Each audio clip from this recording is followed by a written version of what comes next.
Donc on va voir maintenant le menu sélection. Dans le menu sélection, on a, donc je vais d'abord reprendre un rectangle.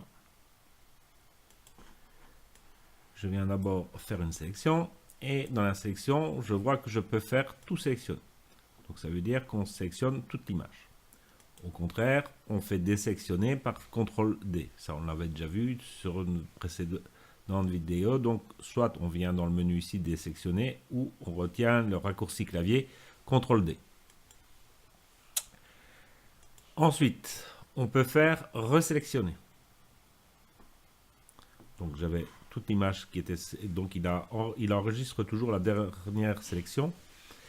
Et donc, ça vous permet, si entre-temps vous avez fait une autre opération qu'une sélection, évidemment, par exemple avec des pinceaux, des gommes ou je ne sais pas quoi, si vous revenez dans sélection, resélectionner, c'est la dernière sélection active qui revient.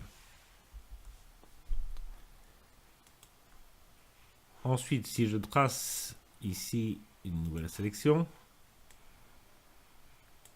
voilà, et que je viens dans sélection et que je demande intervertir, au lieu d'avoir le rectangle ici qui est sélectionné, c'est tout ce qui est autour du rectangle qui est sélectionné.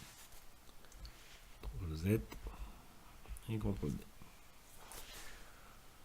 Ensuite, dans sélection, on a tous les calques. Donc ça, ce sont des sélections qui se font sur les calques que vous avez ici. Donc, soit vous sélectionnez un seul calque ou plusieurs calques. Donc ce n'est pas réellement les outils de sélection. Deux autres outils, plage de couleurs et zone de mise au point, ça on verra carrément des vidéos dédiées. Donc je reprends ici, je vais refaire une sélection. Donc en sélection, on a également sélectionné et masqué. Voilà. Donc ça, c'est les masques qu'on a déjà vu dans une précédente vidéo. CTRL Z.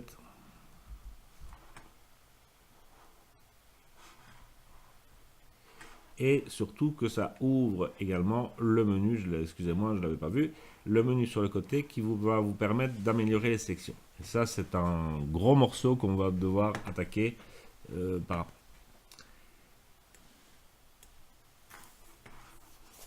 Ensuite, dans les sélections, on a modifié. Alors, modifier, ça vous permet de faire un cadre. Par exemple, je vais faire un cadre de 10 pixels. Voilà. Et ça vous permet, par exemple, de prendre, je sais pas, l'outil pot de peinture. On va prendre ça. De venir se mettre juste entre les deux lignes. Et de faire un cadre.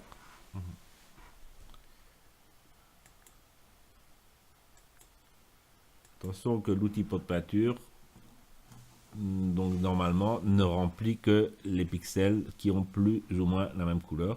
Donc si ça n'a pas exactement la même couleur, ben, l'outil pot de peinture ne marche pas. Donc ça c'est pour je vais dire l'outil cadre. Je reprends une sélection qui est ici et que je continue. Dans sélection modifier, on a lisser. Lisser, si je mets par exemple 10 pixels, ok, va venir faire que vos bords sont arrondis.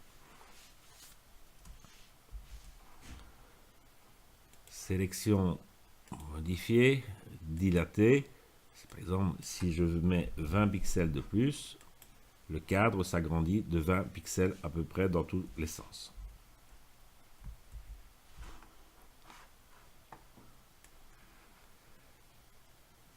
Voilà.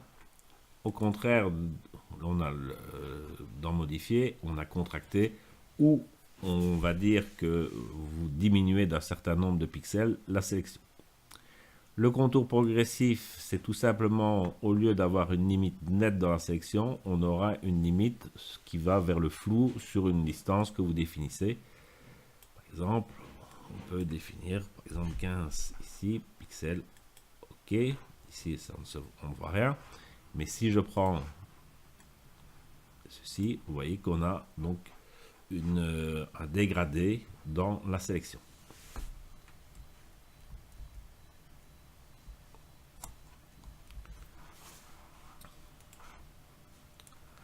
Ensuite, dans les sélections, on a étendre.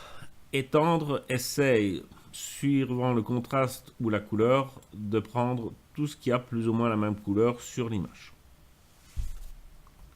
C'est pas le meilleur outil, personnellement, je ne l'utilise jamais, mais bon, on est dans un cours, on doit bien donner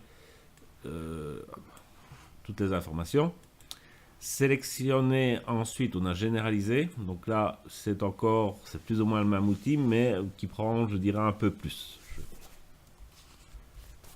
Mais c'est pas mon outil favori.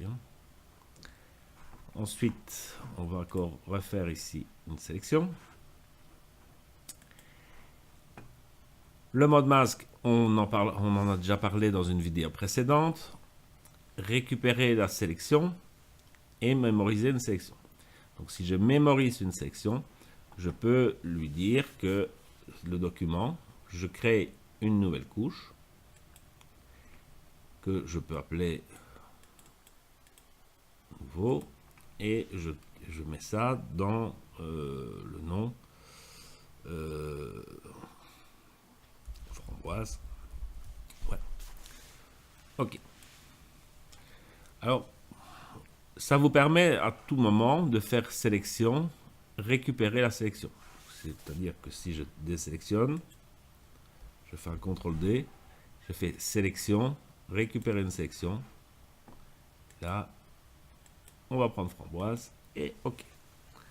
Alors vous allez me dire, bon, ça ne sert pas à grand chose. En fait, c'est un outil qui va servir, qu'on peut se servir d'une manière un peu détournée. Donc, imaginons maintenant que je prends un autre outil, on en parlera plus tard, mais on va prendre ça. Donc je suis en train de faire une autre sélection. Voilà.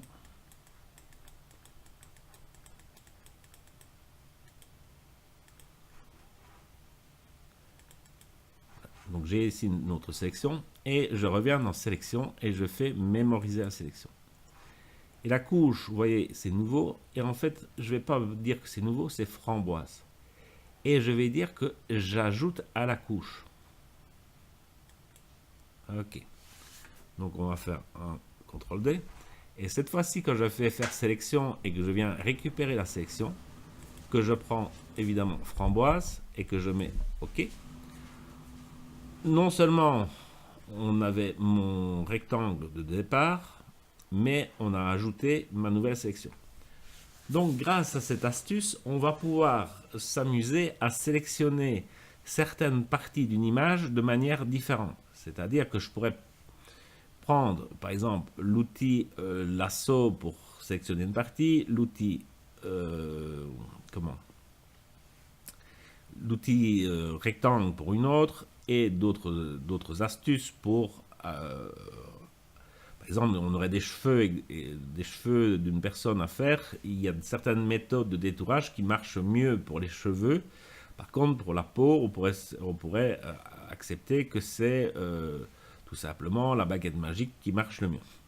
Donc, si on a récupéré tout ce qui était la peau et les vêtements de quelqu'un, on l'a enregistré sur une sélection, et puis on s'amuse à ne détourer que les cheveux de cette personne, ce qui va nous permettre de l'ajouter à la première sélection, et donc là on aura la personne plus ses cheveux.